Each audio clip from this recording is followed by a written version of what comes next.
Class 12th Hindi medium. आज आपके online class subject physics में आपका चैप्टर 10 पहले से स्टार्ट हो चुका है।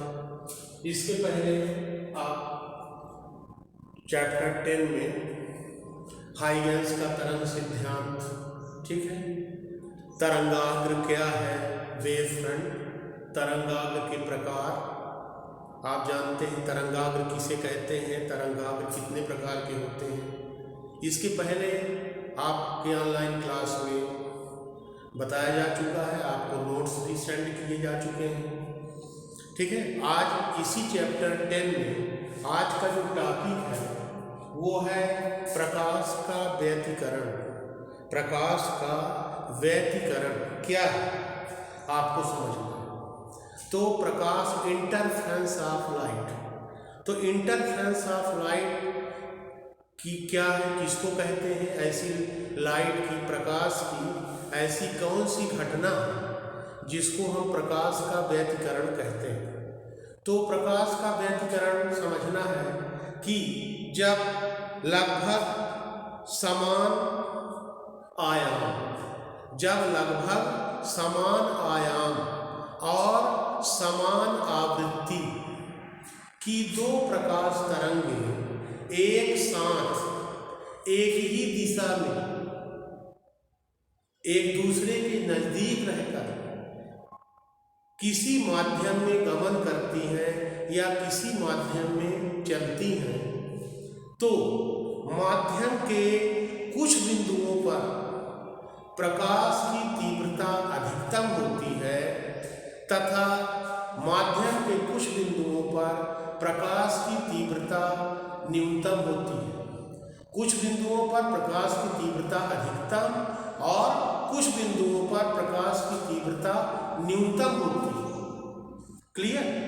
तो जिन बिंदुओं पर प्रकाश की तीव्रता अधिकतम होती है वहाँ रचनात्मक व्यतिकरण या संपोषी व्यतिकरण की घटना होती है, और जिन बिंदुओं पर प्रकाश की तीव्रता न्यूनतम होती है वहां पर विनाशी व्यतिकरण की घटना होती है, ठीक है। तो प्रकाश की यह घटना प्रकाश का व्यतिकरण कहलाता है, इंटरफेरेंस ऑफ लाइट। क्लियर? तो ये आपको ध्यान देना है कि जब स्थितियां कौन सी हैं, जब आयाम लगभग समान लेकिन आवृत्ति समान हो। ध्यान देना किसको लगभग समान कहना है, किसको समान कहना है। तो लगभग समान आयाम, their amplitude is same, exact, no, their amplitude is approximately equal. मतलब जब लगभग समान आयाम और समान आवृत्ति की दो प्रकाश तरंगें एक ही साथ एक ही दिशा में एक ही प्रकाश स्रोत से चलती हैं माध्यम में, तो माध्यम के कुछ बिंदुओं पर प्रकाश की तीव्रता अधिकतम और कुछ बिंदुओं पर प्रकाश की तीव्रता न्यूनतम होती है। प्रकाश की यह घटना प्रकाश का व्यतिकरण कहलाता है, और जिन बिंदुओं पर प्रकाश की तीव्रता अधिकतम होती है वहां पर संपोषी व्यतिकरण की घटना होती है, और जहां पर प्रकाश की तीव्रता न्यूनतम होती है, ठीक है, वहां विनाशी व्यतिकरण की घटना होती है। अर्थात जिन बिंदुओं पर प्रकाश की तीव्रता अधिकतम होती है वहां दोनों के आयाम जुड़ जाते हैं, ठीक है, और जहां पर प्रकाश की तीव्रता न्यूनतम होती है वहां पर दोनों तरंगों के कारण जो आयाम है वो एक दूसरे के अंतर के बराबर होते हैं। तो इस तरह से हम देख रहे हैं कि जहां पर प्रकाश की तीव्रता अधिकतम है माध्यम के जिस बिंदु पर वो संपोषी व्यतिकरण की घटना होती है, और जिन बिंदुओं पर प्रकाश की तीव्रता न्यूनतम होती है वहां पर हम कहते हैं कि विनाशी व्यतिकरण की घटना होती है। अब हम आपको बता रहे हैं कि व्यतिकरण के लिए शर्तें क्या हैं। शर्तों में हम परिभाषाएं में ही व्यतिकरण की परिभाषा में ये जोड़ दिया गया है कि नंबर 1 कहा गया है कि लगभग समान आयाम। तो नंबर 1 व्यतिकरण की निम्न शर्तें हैं। नंबर 1 दोनों प्रकाश तरंगों के आयाम लगभग बराबर होना चाहिए। दूसरा, दोनों प्रकाश तरंगों की आवृत्तियां समान होनी चाहिए।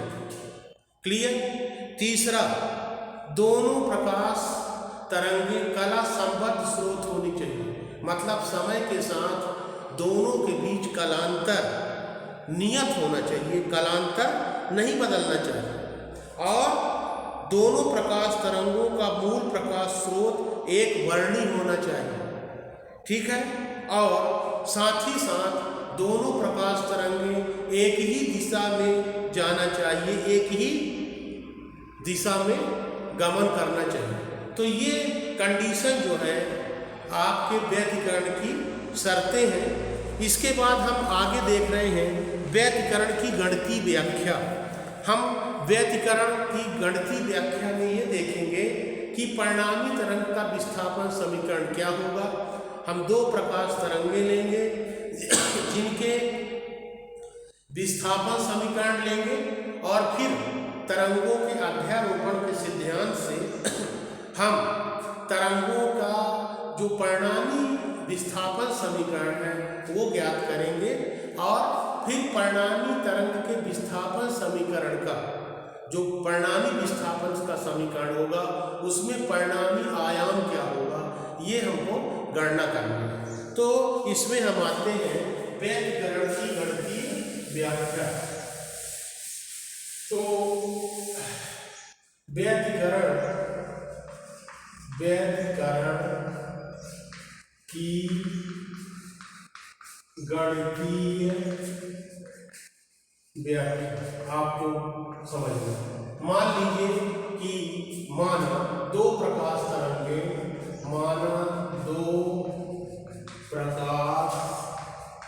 तरंगे जिनके आयाम A1 तथा A2 तथा कलांतर फाई, तब किसी क्षण t पर उनके विस्थापन समीकरण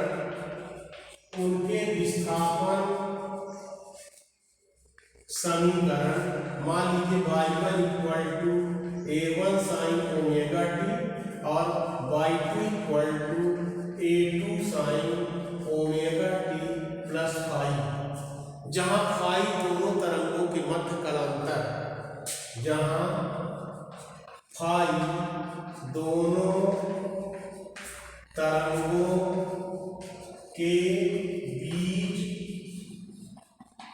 कलांतर, तो तरंगों के अध्यारोपण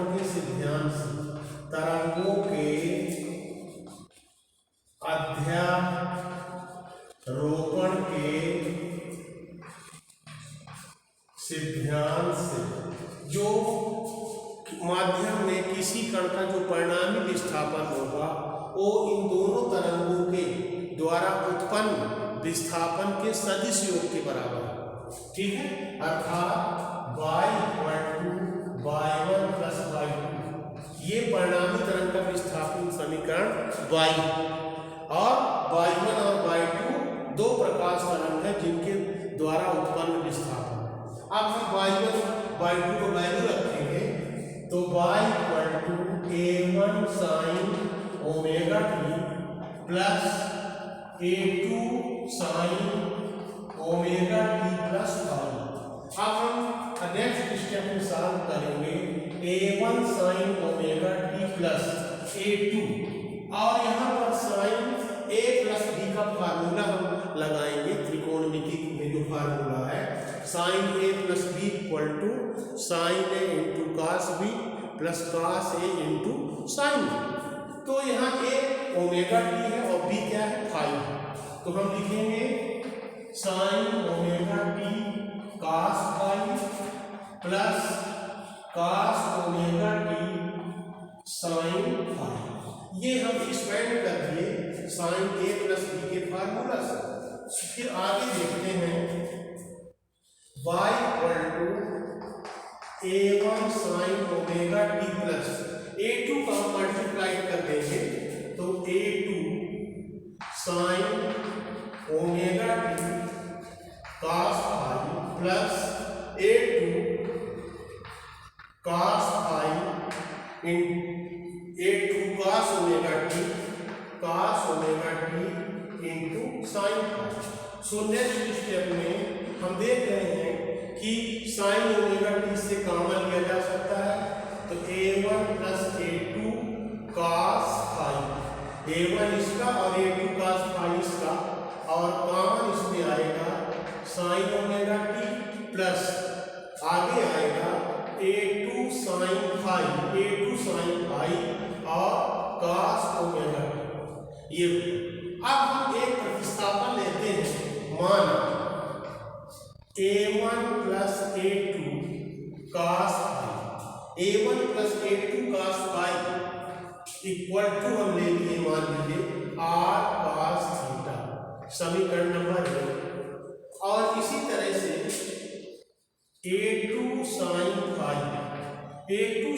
फाई इक्वल टू हुआ a2 sine phi equal to, क्योंकि साइन का फंक्शन है तो r साइन थीटा, समीकरण नंबर 2। अब ये दोनों प्रतिस्थापनों को हम ऊपर प्रतिस्थापित करेंगे, पुट करेंगे तो हमको नेक्स्ट स्टेप में मिलेगा y equal to r cos theta, a1 plus a2 cos phi को हमने r cos थीटा से लिखा तो r cos theta into sine omega T plus a2 sine phi की जगह r sine theta into cos omega T, और y equal to r common ले लेंगे तो मिलेगा sine omega T into cos theta plus cos omega T into sine theta. अभी जो हम यहाँ पर साइन ए प्लस बी के फार्मूला से sine omega T plus phi को एक्सपेंड किए थे तो उसका हम प्रसार किए। अब हमको यहाँ पर जस्ट अपोजिट मिल रहा है कि ये साइन ए प्लस बी के फार्मूले का प्रसार है तो इसको हम साइन ए प्लस बी लिखेंगे। ए की जगह यहाँ पर ओमेगा टी है और बी की जगह थीटा है, ठीक है। तो हम इसको लिख सकते हैं y equal to r sine omega T plus theta, यह y equal to r sine omega T plus theta. यह परिणामी तरंग का विस्थापन समीकरण है, यह परिणामी तरंग का परिणामी विस्थापन है, ठीक है, और ये विस्थापन समीकरण। इसके बाद हम परिणामी विस्थापन का समीकरण ज्ञात करने के बाद हम ज्ञात कर सकते हैं कि परिणामी तरंग का आयाम। तो परिणामी तरंग का आयाम ज्ञात करने के लिए किस तरह से ज्ञात करेंगे ये देखना है। तो समीकरण 1 और 2 को हम वर्ग करके ऐड कर देंगे, क्योंकि हमको लिखना है यहाँ पर कि y equal to r sine omega T plus theta, यह परिणामी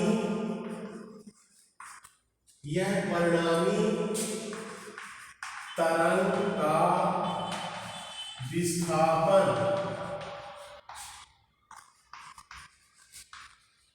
समीकरण है। यह परिणामी तरंग का विस्थापन समीकरण है जहां कैपिटल R परिणामी आयाम अब हमको परिणामी आयाम की गणना करना है तो परिणामी आयाम कैपिटल R से प्रदर्शित किया गया है। इसकी गणना किस तरह से किया जाएगा ये आपको ध्यान देना है। तो तो यहाँ समीकरण 1 में a1 + a2 cos φ = r cos theta और a2 sin φ = r sin theta मिला है। ठीक है, तो हम समीकरण 1 और 2 को वर्ग करके ऐड करेंगे। ठीक है, तो यहाँ पर लिखेंगे समीकरण 1 और समीकरण 2 को वर्ग करके जोड़ने पर, तो जोड़ेंगे तो मिलेगा हमको a1 + a2 cos φ का whole square plus a2 square sin square φ equal to r square cos square theta plus r square sin square theta. तो a प्लस b के फार्मूला से इसको एक्सपेंड करना है। ठीक है, तो a square plus b square, b की जगह a2 cos φ है, तो a2 square cos square φ plus 2ab, तो 2a1 a2 cos φ और plus a2 square sin square φ के ऊपर है, और ये हम r स्क्वायर कॉमन लेंगे तो यहाँ आएगा cos square theta plus sin square theta. अब हम देख रहे हैं नेक्स्ट स्टेप में कि a1 स्क्वायर, अब ये हम a2 स्क्वायर cos स्क्वायर φ और a2 स्क्वायर sin स्क्वायर φ दोनों एक साथ रखते हैं, तो a2 square sin square φ plus 2a1 a2 cos φ equal to r square और इंटू 1 क्योंकि sin square theta plus cos square theta equal to 1/2 मिलता है।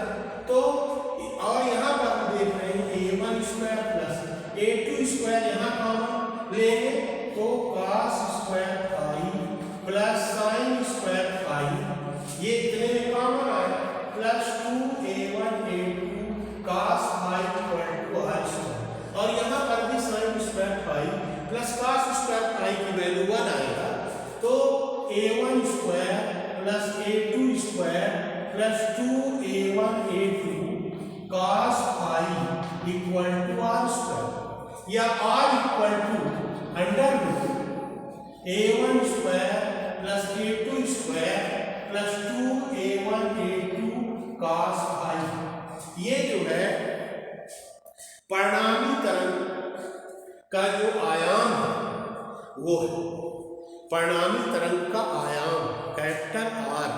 तो कैपिटल R का मान हम परिणामी तरंग का विस्थापन समीकरण ज्ञात कर सकते हैं। ठीक है, तो इस तरह से आज आप पढ़े कि प्रकाश तरंग का व्यतिकरण क्या है। ठीक है, उसकी डिफिनेशन, प्रकाश के तरंग प्रकाश का व्यतिकरण क्या है, व्यतिकरण की घटना, फिर प्रकाश के व्यतिकरण की घटना घटित होने के लिए आवश्यक शर्तें क्या है, फिर गणितीय विवेचना, प्रकाश के व्यतिकरण की गणितीय व्याख्या के अंतर्गत परिणामी विस्थापन का विस्थापन समीकरण, फिर परिणामी आयाम। तो इस तरह से आपको कंप्लीट करना है। ठीक है, इसके साथ ही हम और कुछ एक न्यूमेरिकल भी आपको बता रहे हैं, तो न्यूमेरिकल भी आप ध्यान देंगे कि किस तरह से इस पर आधारित आंकिक प्रश्न आ सकता है। तो आंकिक प्रश्न में दो तरंगों की तीव्रताओं का अनुपात, प्रश्न दो तरंगों की तीव्रताओं का अनुपात 1:9 है। यदि ये दोनों तरंगें व्यतिकरण करती हैं, यदि दोनों तरंगें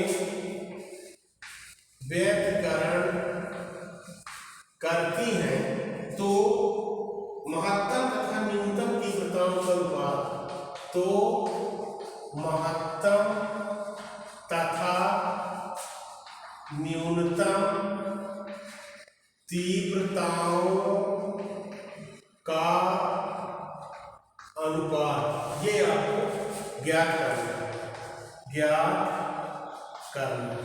इसके हल में आपको दिया है तीव्रताओं का अनुपात, तो माना तीव्रता यहाँ पर लिखो माना तीव्रताएं I1 व I2 इंटेंसिटी।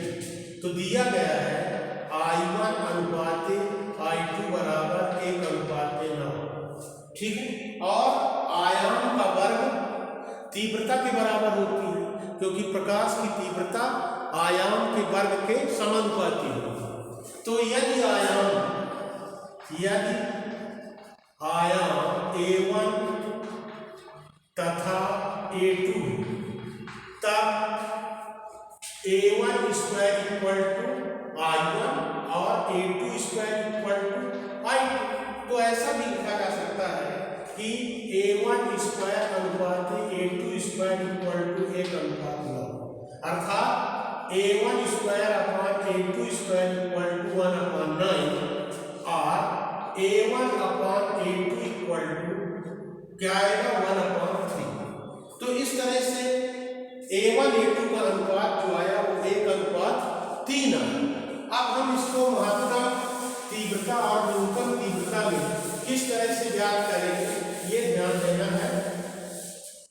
तो हम देखें कि यदि मान यहाँ पर अनुपात दिया गया है तो A1 बराबर मान लीजिए A है और A2 बराबर 3A है, ठीक है। तो ऐसी स्थिति में महत्तम आयाम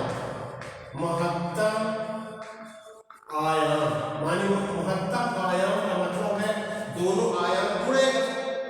तो A max equal to A1 plus A2 means A plus 3A equal to 4। और न्यूनतम आयाम A मिनिमम दोनों का डिफरेंस होगा, तो A1 माइनस A2, तो A minus 3A equal to -2A। यहाँ माइनस का कोई मतलब नहीं है, आयाम 2A ही दिया जाएगा, 2A लेंगे, ये आयाम है। अब आपको महत्तम तीव्रता, तो महत्तम तीव्रता I max इक्वल टू ये दोनों का वर्ग हो जाएगा A1 प्लस A2 का होल वर्ग, है ना, क्लियर। और न्यूनतम तीव्रता I minimum equal to A1 minus A2 का होल स्क्वायर। ये आप दोनों निकाल चुके हैं, ठीक है। तो इस तरह से I max upon I minimum equal to यहाँ पर A1 प्लस A2 की वैल्यू आपको क्या मिला है कि 4A, तो 4A का whole square upon I minimum 2A का होल स्क्वायर, तो 16A square upon 4A square cancel 4 से गया, तो I max upon I minimum equal to 4/1 या तीव्रताओं का अनुपात I max अनुपात I मिनिमम इक्वल टू 4:1। तो इस तरह से ये आंकिक प्रश्न भी आपका कंप्लीट होता है।